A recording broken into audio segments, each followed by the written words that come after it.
La NASA tiene una lista de destinos a los que podría enviar humanos. Saturno está en esa lista. Pero hay una columna que nadie menciona: la columna del regreso.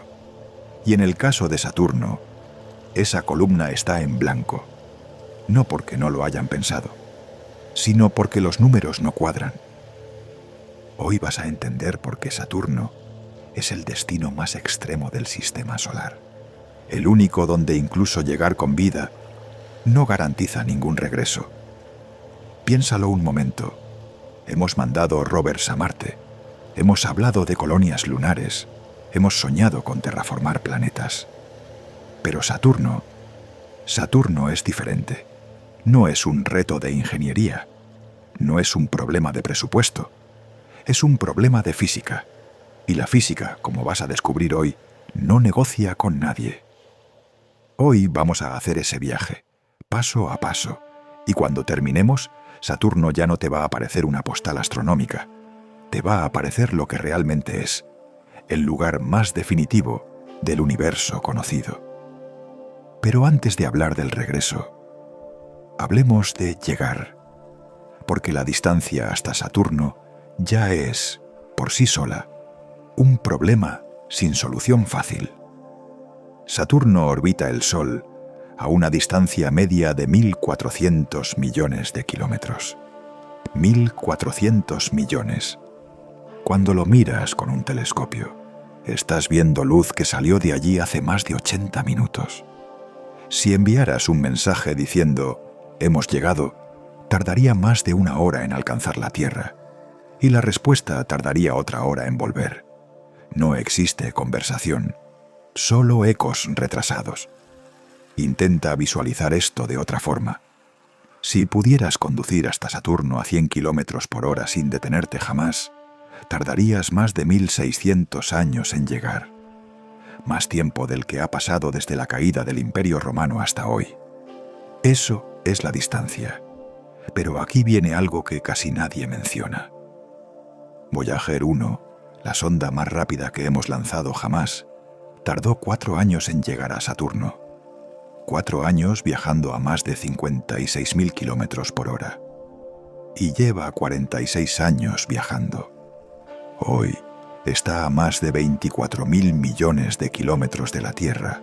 Si la hubiéramos lanzado cuando cayó el Imperio Romano, todavía no habría salido del sistema solar. Y Saturno está 25 veces más lejos que Marte. Cada desafío que enfrentamos para llegar a Marte, radiación, aislamiento, suministros, multiplícalo por 25. Y eso solo es el principio. La mayoría de la gente cree que el problema de llegar a Saturno es la distancia. No lo es. Es la energía. Existe algo llamado la ecuación del cohete. Y es brutal. Cada kilo de combustible necesita combustible adicional para ser transportado. Y ese combustible extra necesita todavía más combustible para moverse. Es un ciclo que se multiplica sin control.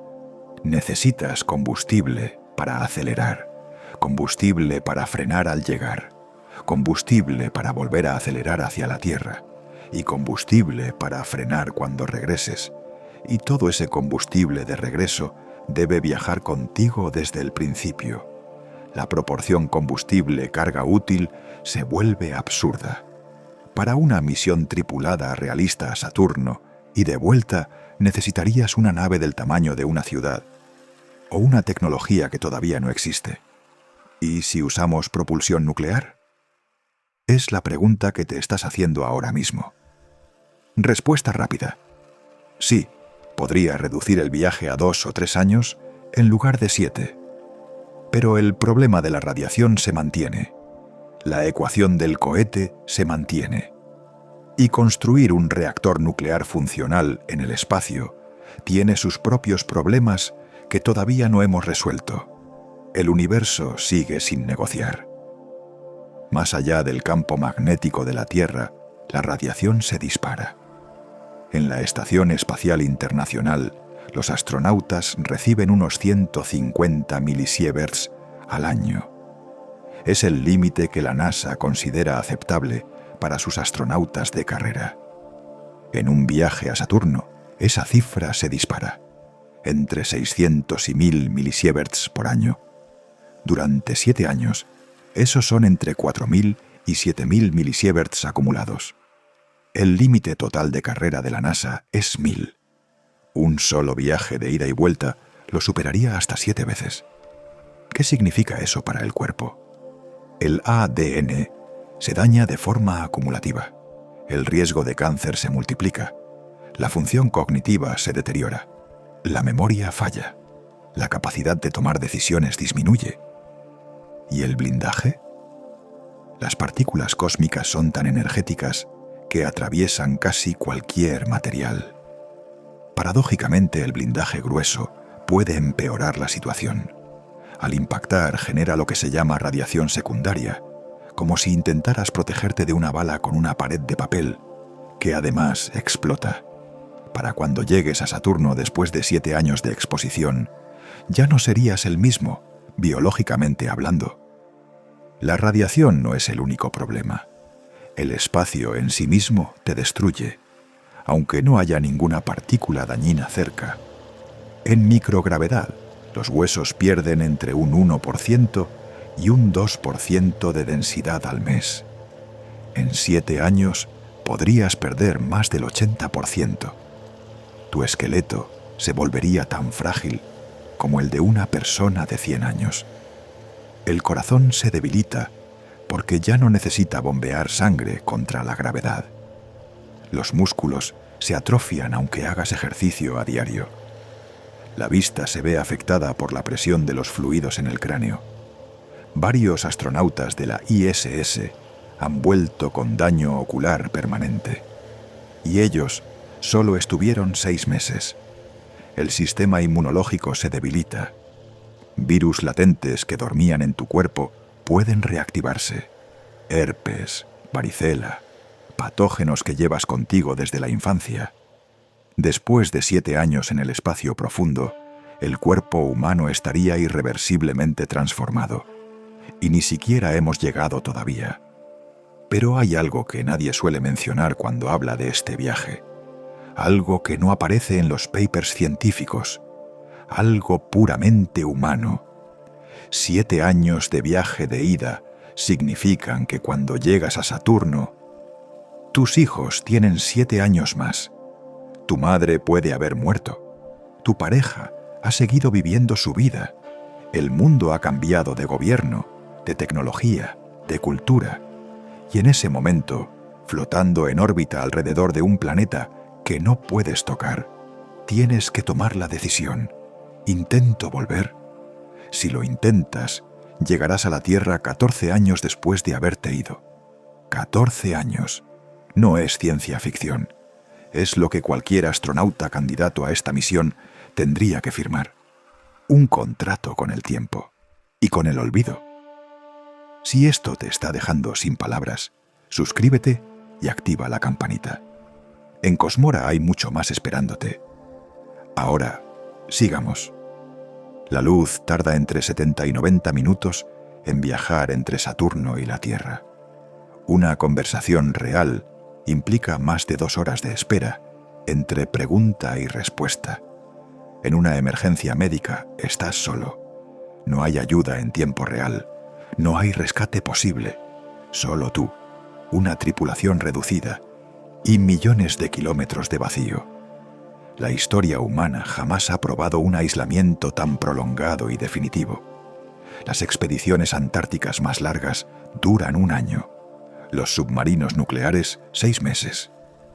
Los estudios de simulación de misiones a Marte han generado conflictos graves en semanas. Un viaje de 7 años en un cilindro de metal con las mismas 5 personas. Sería un experimento psicológico sin precedentes en la historia de nuestra especie. Y entonces llega el momento del regreso. Salir de la órbita de Saturno requiere una enorme cantidad de energía. Necesitas combustible para escapar de su gravedad. Combustible que has transportado durante 7 años. Peso muerto que ha aumentado el coste energético de cada kilómetro del viaje de ida. la ecuación del cohete vuelve, implacable. Una misión tripulada a Saturno no fracasa por un detalle técnico. No fracasa porque algo salga mal. Fracasa porque el universo no está diseñado para que vayamos tan lejos. Y volvamos. Un humano que viajara a Saturno llegaría como una sombra deteriorada por la radiación, orbitando un mundo que jamás podría tocar, sin forma matemáticamente viable de regresar. No es dramatismo, es física. Marte es extraordinariamente difícil. Saturno es, con la tecnología que podemos prever razonablemente, imposible. Demasiado lejos, demasiada energía, demasiada radiación, demasiado daño físico, demasiado tiempo perdido en la vida de quien se va. Un regreso matemáticamente inviable. Quizá en siglos futuros aparezcan tecnologías que conviertan lo imposible en simplemente difícil. Propulsión de fusión, hibernación humana real, blindaje de antimateria. La física pone los límites, pero también señala los caminos. Pero hoy, en este año, con lo que tenemos y con lo que podemos prever, Saturno sigue siendo lo que siempre ha sido, una joya en el cielo nocturno, hermosa, inalcanzable. Y tal vez eso sea exactamente lo que la hace fascinante. Si quieres seguir explorando los límites reales del universo, lo que la ciencia permite y lo que prohíbe, suscríbete y activa la campanita. En Cosmora no te contamos lo que quieres oír, te contamos lo que el universo realmente es. Nos vemos en el próximo viaje.